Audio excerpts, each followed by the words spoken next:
Here's something in the real estate industry does not teach sellers, and honestly, some agents don't want you to know. Pricing your home is not a guesswork. It's not a gut feeling, and it's not what your neighbor got 3 years ago. And it's absolutely not what Zillow says. Pricing your home correctly is a skill, and today I'm going to teach it to you. By the end of this video, you're going to understand exactly how home prices are determined, how to read the data yourself, and how to make sure that when you sell, you walk away with every dollar your home is worth, not a dollar less. Hi, my name is Rima Rafay with the Rafay Group here in Santa Clarita Valley. Over 2 decades in this business and over $1 billion in closed sales, I have priced hundreds of homes across Santa Clarita Valley, Antelope Valley, and greater Los Angeles area. And I've seen what happens when pricing is done right.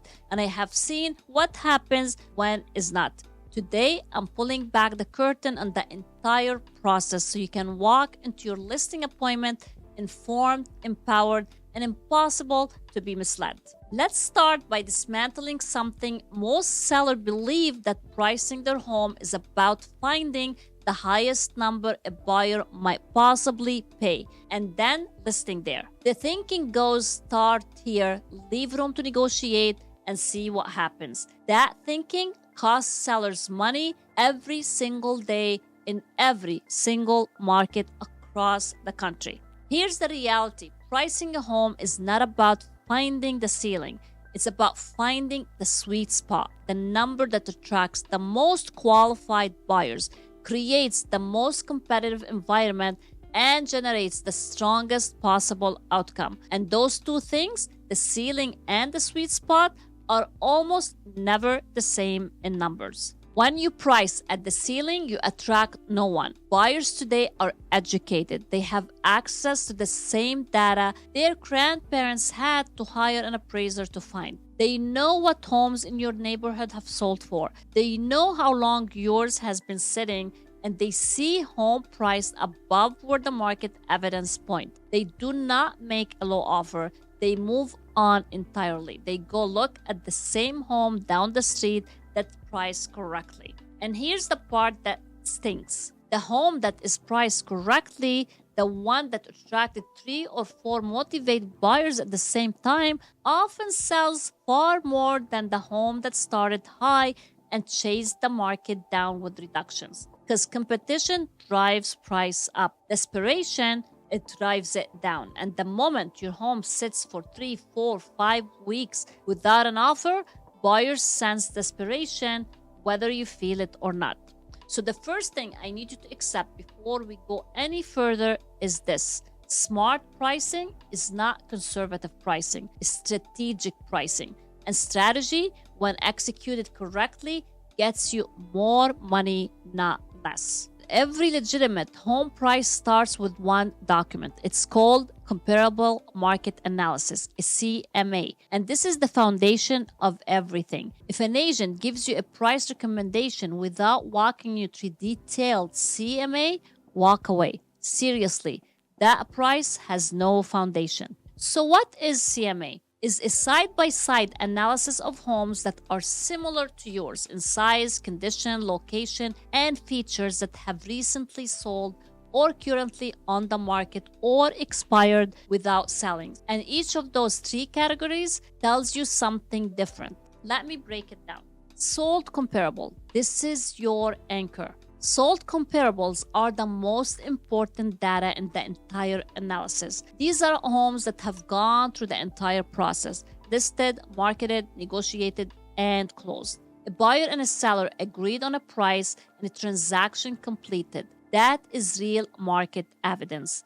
That is what buyers in your market are actually willing to pay. When agent pulls sold comparables, they should be looking at sales within the last 60 to 90 days at most in a shifting market, which is exactly where we're at right now. Data that is 6 months old can be meaningfully misleading. You want the most recent evidence available because that's what reflects the buyers who are in the market today, with today's interest rate and with today's inventory levels and today's mindset. The comparables should also be generally similar to your home. Same general neighborhood, same square footage, typically within 10 to 15%, similar bedroom and bathroom count, similar lot size. If you're a single family home, similar age and condition. The more closely the comparables mirrors your home, the more reliable it is as a pricing indicator. And here's something most sellers do not ask about, but absolutely should.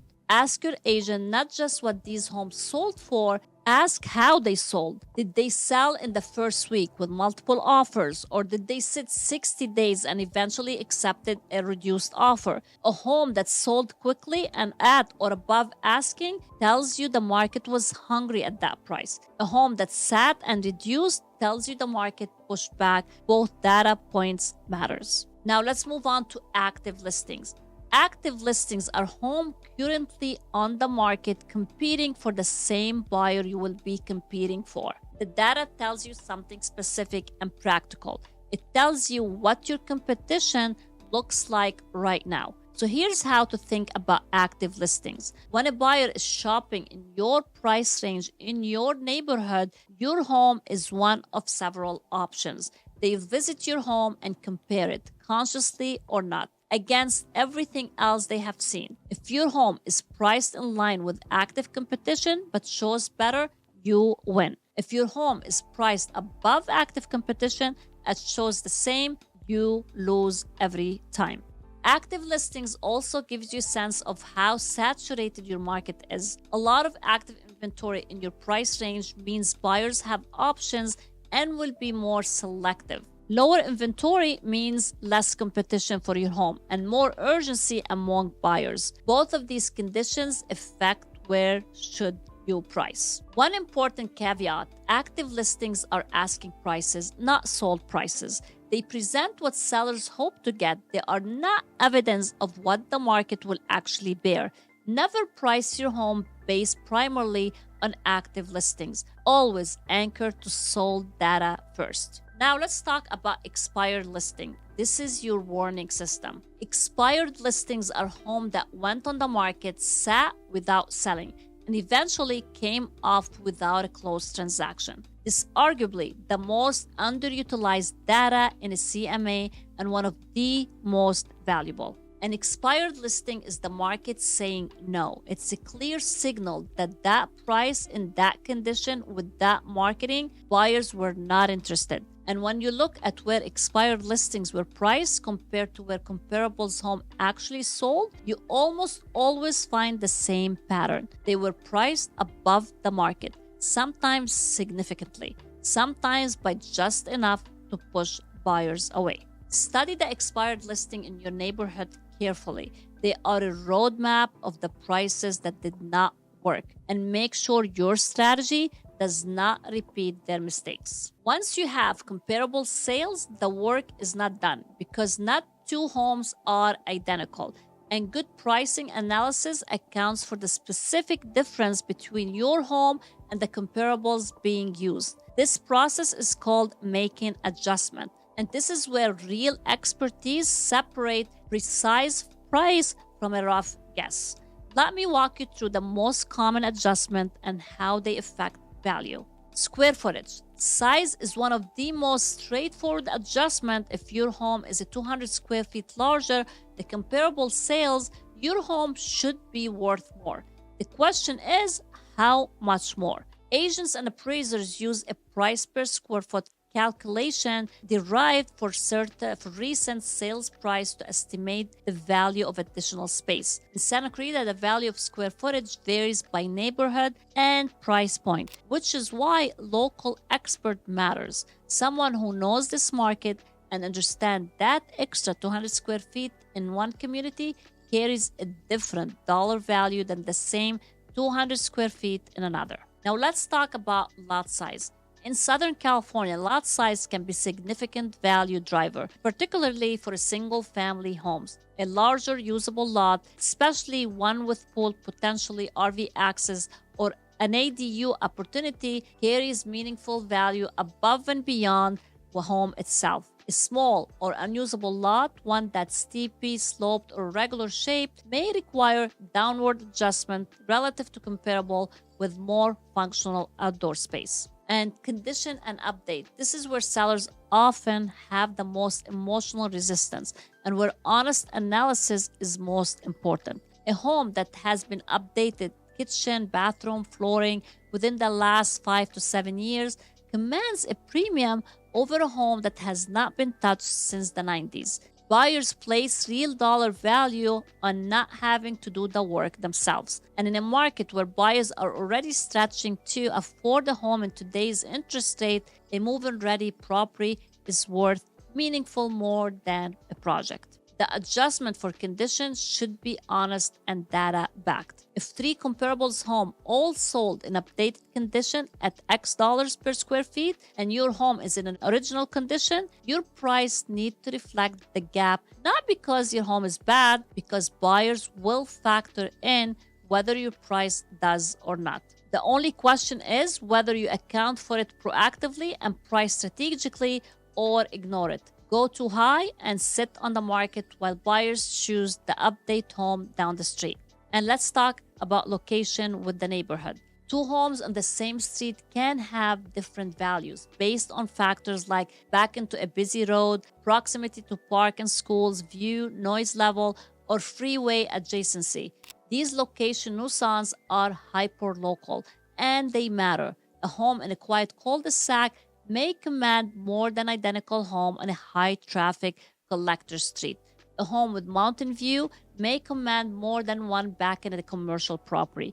Your agent should know these distinctions intimately and price accordingly. And now let's talk about garage, pool, and ADU. Specific features carry specific value. A 3-car garage versus 2-car garage, pool versus no pool, an attached ADU or guest suite versus a standard floor plan. Each of these features has a market-derived value that can estimate it for comparable sales. And each one should be factored into your price rather than assumed to add or subtract a generic number. Now, I want you to talk about something that goes beyond the data. And yes, it's completely rooted in how the market actually works, the psychology of price point and how buyers actually search for homes. Every buyer searching online sets a price range. They go into their app or their website and they type a minimum and a maximum. And the maximum is always around number 400,000, 500,000, 600,000,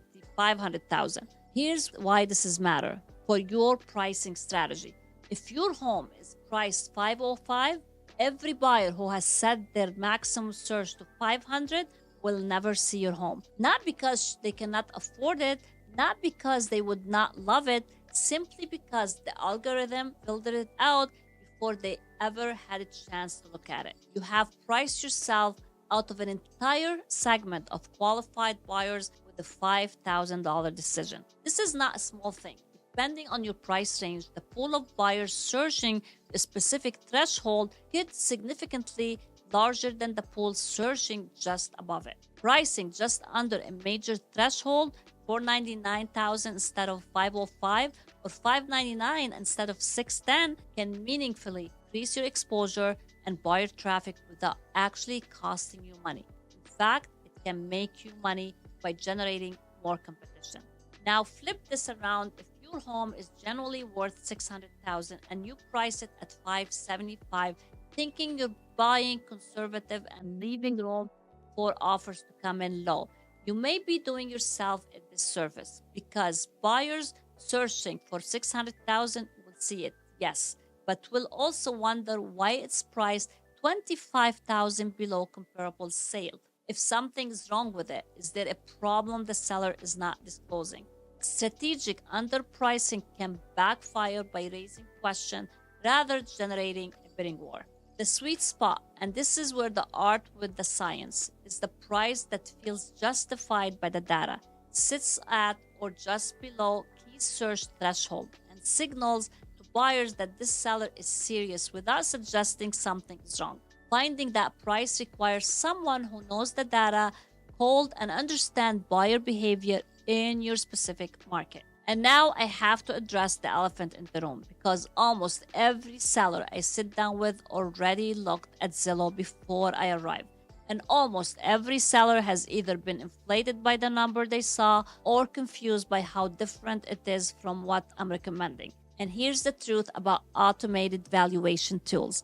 And I say this not to dismiss them entirely, but to help you understand exactly what they are and what they're not. Zillow's estimate, Redfin's estimate, and every other automated evaluation model works by running an algorithm across publicly available data. They pull record sale prices, tax assessments, square footage from public records, and a handful of other data points. And they produce a number. It's fast, it's automated, and it costs nothing. What it cannot do is see your home. It does not know that you are renovated your kitchen 2 years ago with high-end finishes. It does not know what comparable sale down the street was a distressed property sold to settle an estate. And it does not know that your lot backs to a green belt that the buyer in the neighborhood paid premium for. It does not know what your flooring was just replaced, or your HVAC system is brand new, or you have permitted ADU that generates rental income. Zillow also has a well-documented accuracy problems. The company itself has acknowledged that its median error rate nationally is in the range of several percentage points. And in markets with lower transaction volume, less data, or more varied home types, the error rate increases. On a $700,000 home, 5% error is $35,000 in either direction. That is not a rounding error. That's real money. Use automated estimated as a general orientation, a starting point that tells you roughly what neighborhood value is in. Then throw them out and rely on a professional prepared CMA based on actual comparable sales, physical condition, and local market expertise. That's the only number worth building your strategy around. And here's something I genuinely believe every seller should know, including how to evaluate what I tell them, because you should never take any agent's price recommendation on faith alone. You should be able to look at the data they present and understand why they're recommending what they are recommending. If you cannot, either the agent has not explained it well enough, or the recommendation does not have a solid foundation. Either way, ask more questions. And here's exactly how to evaluate a price recommendation when an agent presents it to you. First, ask to see the comparable sale they use, not summary number, the actual sales, the address, the sale data, the sale price, the square footage, the days on the market. You want to be able to look at those homes and assess for yourself how similar they are to yours. Second, ask how they adjusted the differences. If the comparables have sold for $650,000 and had a pool and yours does not, how did they accounted that for? The comparables was 300 square feet smaller than your home. How did they value that additional space? The adjustment should be logical, defensible, and clearly explained. Third, ask about the expired listings. What homes in your area tried to sell and did not? Where were they priced? This is the data most agents skip over because it's uncomfortable, but it's some of the most useful information available. And fourth, ask about current market velocity. How quickly homes in your price range and neighborhood going under contract right now. If well-priced homes are going in a week, that tells you one thing. Everything is sitting for 45 days, that tells you something else. Your pricing strategy should reflect current velocity, not what the market was doing 6 months ago. And fifth, and this is the most important one, ask your agent what their track record looks like on the list price of sale price ratio. That is the percentage of the asking price that their listing actually sell for. An agent who is consistently gets 98, 99, 100% or above of list price of pricing their homes accurately and marketing them effectively, an agent who is constantly falls short of that number or cannot tell what that number is should raise a flag. And let me give you the specific pricing mistakes I see sellers make most often, because awareness is the first step to avoiding them. Mistake number 1, pricing for the mortgage payoff. What you owe on your home has absolutely zero bearing on what is worth in the market. None. Buyers do not care about your mortgage balance. They do not care about what you paid for 10 years ago. They care about what comparable homes are selling for today. So pricing your home based on what you need, not rather what the market supports, is one of the fastest ways to guarantee your home sits. If the math does not work or current market value, that's a conversation to have with your agent before you list, not a reason to override the data. And mistake number 2, pricing based on what your neighbor got a year or 2 ago. Markets move. Sometimes they move up, sometimes they move down, and sometimes they move sideways. A sale that happened 24 months ago is a completely different interest rate environment with completely different inventory level. It's not meaningful evidence of where your home should be priced today. Always price on the most current data available. And mistake 3, building too much negotiation room. Some sellers deliberately overprice because they want room to negotiate. They expect buyers to come in low and they want space to come down. The problem is that overpriced homes does not attract offers. They attract skepticism. And a home that sits on the market without offers has no negotiation happening at all. You cannot negotiate with silence. And 4th mistake is ignoring feedback. If your home has been on the market for 2 or 3 weeks and you are getting no showings and no offers, the market is telling you something. Maybe the price, the condition, maybe both. The worst thing a seller can do in that situation is ignore the feedback and wait. The market has a short memory for new listings. Every week that passes costs you attention and momentum. If the feedback is pointing to price, address it quickly and decisively rather than making small reductions that do not move the needle. And mistake number 5, letting emotion override evidence. This is the hardest one and the most human. Your home holds memories. It holds years of life that has real value to you, and it should. But the buyers walking through your home does not share those memories. They are looking at square footage and finishes and looking at the price. They are making a financial decision. So meet them where they are at with a price grounded and in evidence rather than emotion. It's how you turn that decision into your favor. So let me paint you a picture of what this entire process looks like when it's executed correctly, because I want you to walk away from this video with a clear image in your mind what right looks like. You decide to sell, you reach out to an agent, ideally several weeks before you plan to list your home. You have time to prepare properly. Your agents come to your home, walks through it carefully, and begins building your CMA. They pull the last 90 days of comparables sold in your neighborhood. They look at active competition. They review what expired without selling and why, and they make thoughtful adjustments for the specific characteristic of your home. They sit down with you and present analysis clearly. They show you the data and they walk you through every comparables. They explain the adjustment and they give you a price recommendation that's grounded in evidence.